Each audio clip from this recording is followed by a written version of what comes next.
네, 반갑습니다. 필승입니다. 자, 삼성전자, 그리고 삼성전자 우선주가 사상 최대가를 기록하고 있습니다. 올해 코비드-19임에도 불구하고 거의 사상 최대 매출과 사상 최대 실적을 이제 내고 있기 때문인데요. 과연 이렇게 좋은 영업이익을 낼 수 있었던 이유와 그리고 앞으로에 대한 방향성에 대해서도 좀 말씀을 드리도록 하겠습니다. 일단 얼마 전에 제가 최초로 삼성전자에 대해서 분석을 좀 해드렸죠. 그 이후에 대략 한 12%가량 5만 2천 원대에서 이제 분석을 좀 해드렸고, 그 이후에 12%가량 상승을 하고 있습니다. 그 당시에 삼성전자 우선주 위주로 좀 말씀을 드렸었고, 음, 뭐 저나 아니면 저희 멤버들 같은 경우는 저도 뭐 투자 중입니다. 저도 투자 중이고, 사실 제 모든 영상은 매도 추천 아닌 거 다들 알고 계시죠? 일단 멤버들에게 저는 이 부분과 여기 종가에서 이제 매수를 한다고 말씀드렸고, 현재 제 계좌에서는 19%가량 수익 중인 것을 이제 확인하였습니다. 굉장히 견조하게 좀 오르고 있죠. 그만큼 실적이 받쳐주기 때문에 이러한 견고한 상승이 이어지는 것이라고 생각하고 있습니다. 특히 최근 들어서 이제 반도체에 대한 외국인 매수세가 굉장히 강해요. 일단 대만 증시가 사상 최대가를 기록하고 있고요. 뭐 우리나라 증시 같은 경우에도 최근 들어서 뭐 BBIG라던가 아니면 현대차에 대한 외국인 수급이 급격히 안 좋아지고 있음에도 불구하고 이 삼성전자 우선주, SK하이닉스에 대한 수급은 계속 좋아요, 계속. 예, 그만큼 이 반도체에 대한 실적을 확신하고 있기 때문에 이러한 흐름을 보이는 것이 아닌가. 특히 이 환율 하락이 꽤나 크게 나타나고 있죠. 이런 부분도 분명히 한국 증시에서는 수급적인 측면에서 좋을 수 있다. 이런 것도 좀 확인하시면 될 것 같습니다. 이번 3분기에 매출액이 67조 원이에요. 67조 원. 이렇게 되면 이제 내년에는 완전히 사상 최대의 매출을 낼 수 있을 것이라는 그런 분석이 꽤나 많아지고 있고, 제가 봤을 때에도 현실화될 가능성이 높다 이렇게 보고 있습니다. 그 이유에 대해서는 잠시 후에 이제 말씀을 드릴 것이고, 영업이익도 12.4조 원을 이제 기록하면서 사실 10조 원을 넘기는 게 쉽지 않을 것이라는 분석이 많았어요. 그러니까 이번 3분기가 아니라 올해 이제 코로나가 터지면서 삼성전자의 영업이익도 10조 원 안으로 나올 것이라는 그런 분석이 굉장히 많았습니다. 그런데 그럼에도 불구하고 12조 원을 넘겨서면서 완전히 삼성전자의 그런 견조함을 그대로 실적으로 나타내고 있다. 이렇게 보시면 될 것 같아요. 일단 가장 눈에 띄는 게 굉장히 견고한 모바일 수요입니다. 그러니까 삼성전자의 핸드폰이 국내에서 사상 최초입니다. 사상 최초. 사상 최초로 70%를 넘겼어요. 그러니까 아이폰을 완전히 눌러버린 것이죠. 정확히 72.3% 정도로 이제 점유율을 높였다고 하는 것인데, 사실 저 같은 경우는 이 트렌드에 굉장히 민감한 투자를 할 때, 그러니까 뭐 패션이라던가 아니면 어, 어느 한 브랜드, 그러니까 한 브랜드로 인한 뭐 식음료 이쪽에 대한 투자를 할 때에는 이 대한민국 사람들을 잘 지켜보는 편입니다. 지인들을 지켜보는 편이고, 아니면 길거리 나가서도 이 사람이 무엇을 입고 있는지, 혹은 핸드백, 가방은 무엇을 메고 있는지 이것을 지켜보는 편인데, 항상 느끼는 것이 제가 어, 해외 종목도 하고 있잖아요. 해외 투자도 하고 있는데 이 한국인들의 트렌드가 굉장히 빠르다는 거예요. 굉장히 트렌드에 민감하고 유행에 민감한 그런 대한민국 사람들이기 때문에 이들이 가지고 있는 브랜드를 분석하면 대부분 수익이 나더라고요. 예, 그러니까 주가는 항상 선행성을 보이는데 한국인들의 트렌드가 더욱더 선행성을 보이더라. 이런 어, 제가 투자를 하면서 어떻게 보면 팁이라면 팁인 이런 부분을 좀 알 수가 있었어요. 그렇기 때문에 결국 한국에서 삼성전자 핸드폰이 사상 최초로 이제 점유율이 70%를 넘겼다는 것은 뭐 해외에서도 앞으로 잘 나갈 수 있을 가능성이 굉장히 높아지고 있다고 저는 생각을 하고 있습니다. 뭐 이런 부분에서도 굉장히 눈에 띄는 부분이었고, 특히 이제 서버에 대한 반도체 수요가 계속적으로 증가하고 있죠. 저 같은 경우도 유튜브를 하면서 느끼는 것이 굉장히 좀 토요일 저녁이라던가 금요일 저녁, 일요일 저녁에 우리 멤버 라이브 방송을 할 때 상당히 좀 무겁다는 느낌을 들었어요.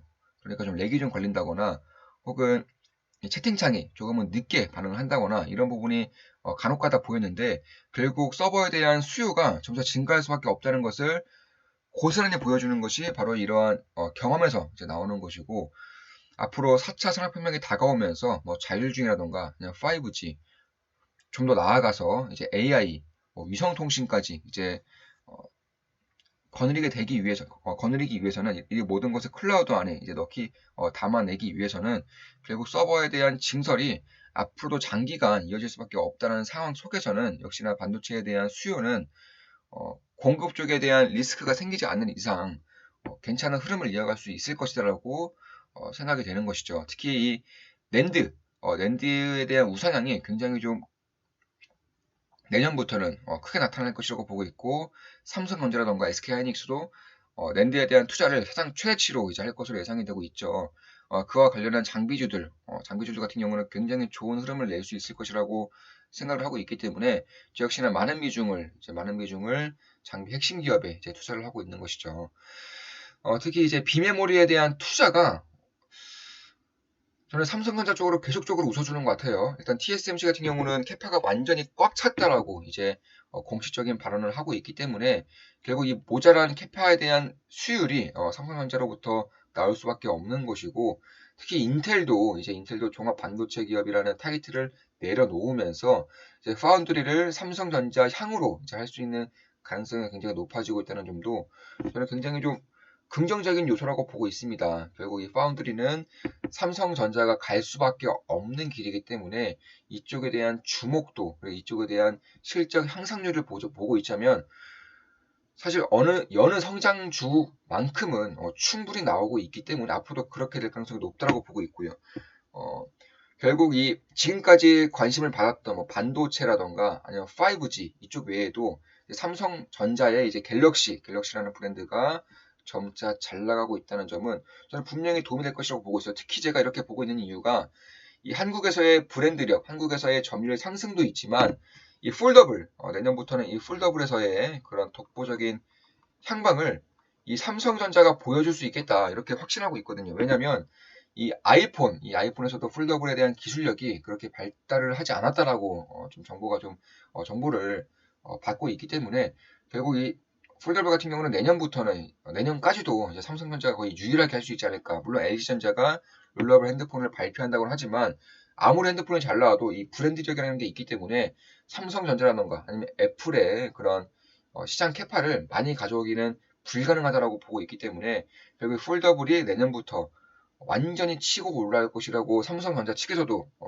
IR 자료에서 그렇게 나오고 있고 그런 부분을 봤을 때에는 이 브랜드력을 더욱더 키우는 그런 내년부터는 좋은 기회가 이제 열릴 수 있지 않을까 이렇게 보고 있는 겁니다. 따라서 이 반도체에 대한 부품 사업 같은 경우 이제 차세대 공정에 대한 전환과 그 적기 투자가 완전히 잘 이루어지고 있고 특히 이 모바일에 대한 수요 증가로 인해서 이쪽에 대한 시장도 생각보다 굉장히 좋다 이렇게 말씀드릴 수 있을 것 같아요. 특히 5G에 대한 SoC라던가 아니면 이미지 센서, 고화질 센서, 아니면 파운드리 이쪽에 대한 사업 다변화가 완전히 성공적으로 이루어지고 있죠. 특히 디스플레이는 말할 것도 없어요. 삼성 디스플레이 같은 경우는 이 소형 디스플레이는 완전히 시장을 거의 독점하다시피 하고 있기 때문에 이 OLED, 소형 OLED에 대한 수요가 증가하면 증가할수록 특히 중국이라던가 아니면 인도에 판매되는 핸드폰에 대해서도 이 OLED를 채택하는 비중이 점차 높아지고 있는 만큼 이쪽에 대한 기대도 저는 충분히 할 수 있지 않을까 이렇게 보고 있습니다. 특히 제가 가장 강조하는 예전부터 강조드리고 있죠. 예전부터 지속적으로 강조드리고 있고 그 핵심 기업으로 이제 엑시콘을 말씀드렸었죠. 엑시콘 같은 경우는 지속적으로 이제 말씀을 드렸고 거의 뭐 이쪽부터 계속 말씀드렸습니다. 영상도 여러 번 이제 분석을 해드렸고 이 DDR5는 멈출 수가 없어요. DDR5 같은 경우는 이 서버의 수요가 이제 완전히 꺾이지 않는 이상 결국 지속적으로 이루어질 수밖에 없고 내년부터는 점차 이제 매출도 나올 수 있다는 점을 봤을 때에는 DDR5 전환이 이제 완전히 가시화되고 있죠.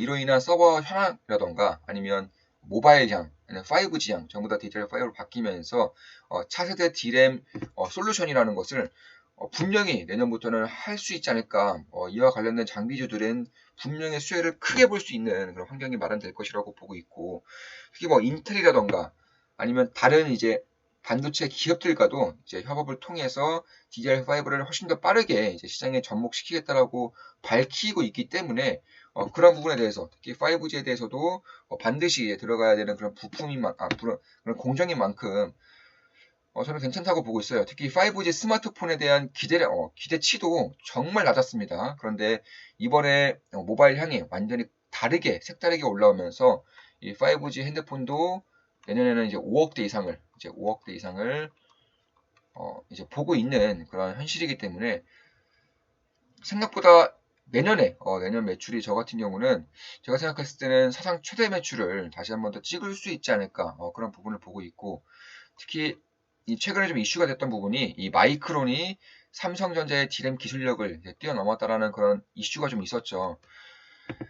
근데 이제 가면 갈수록 중요한 것이 이 규모의 경제도 반도체에서는 꽤나 이제 중요해지고 있다는 것을 이제 조금씩 그런 분석을 저는 좀 하고 있습니다. 왜냐하면 이 부익부 이제 빈익빈이 점차 심화되고 있는 것인데 여기서도 반도체에서도 좀 나타날 수 있다는 거죠. 왜냐하면 이 핸드폰이라던가 혹은 서버라던가 아니면 클라우드 망이라던가 이런 것들도 완전히 고사양에 대한 제품을 써야 되는 그 기업과 개인들이 있는 반면에 상대적으로 보급품을 쓰더라도 이미 이쪽에 대한 기술력이 굉장히 크게 증가했기 때문에 저가 쪽을 써야 되는 그런 기업들과 개인도 이제 상당히 많아지고 있다. 그리고 그쪽을 쓴다고 하더라도 뭐 기술적인 부분에서 개인이 느끼기에 혹은 중소기업들이 느끼기에 불편함을 느끼지 않을 정도로 기술력이 올라왔기 때문에 이런 부분을 좀 볼 필요가 있고 특히 기술력만 이제 뛰어난다고 해서 그렇게 저 같은 경우는 사실은 별로 신경 쓰고 있지 않습니다. 왜냐면 이 수율이 좀 나와줘야 돼요. 수율이 나오지 않으면 판매를 할 수 없는, 그림의 떡이죠. 그런 부분을 좀 보더라도 그렇게 우려할 필요가 있을까? 저는 이렇게 보고 있는 겁니다. 그래서 2021년 이제 예상 매출액도 점차 증가하면서 250조 원 이상을 이제 바라보고 있는 만큼 그리고 PC와 모바일에 대한 수요가 완전히 살아나고 있다는 점, 이런 부분을 봤을 때에도 상당히 괜찮은 흐름을 낼 수 있겠다 이렇게 보고 있습니다. 저 같은 경우도 이미 뭐 20% 가까이 19% 정도 이제 수익을 내고 있고 그리고 영상을 찍어드린 이후에도 12% 이상의 상승률을 보이고 있지만 여전히 조금 더 좋게 보고 있고 결국 제 모든 영상은 매도 추천은 아닌 거 다들 알고 계시죠? 네, 참고하시면 될 것 같습니다. 삼성전자에 대한 이런 흐름이 반도체에 대한 미래성을 그대로 보여주고 있는 것이기 때문에 굳이 투자를 하지 않는다고 하더라도 이 삼성전자에 대한 매출액이라던가 혹은 흐름 같은 경우는 반드시 참고를 해야 된다 이렇게 보고 있습니다. 자, 이것으로 방송 마치겠습니다. 지금까지 삼성전자 반도체에 대한 분석을 좀 해드렸고 앞으로도 좋은 기업 분석으로 찾아뵙겠습니다. 필승이었습니다. 필승!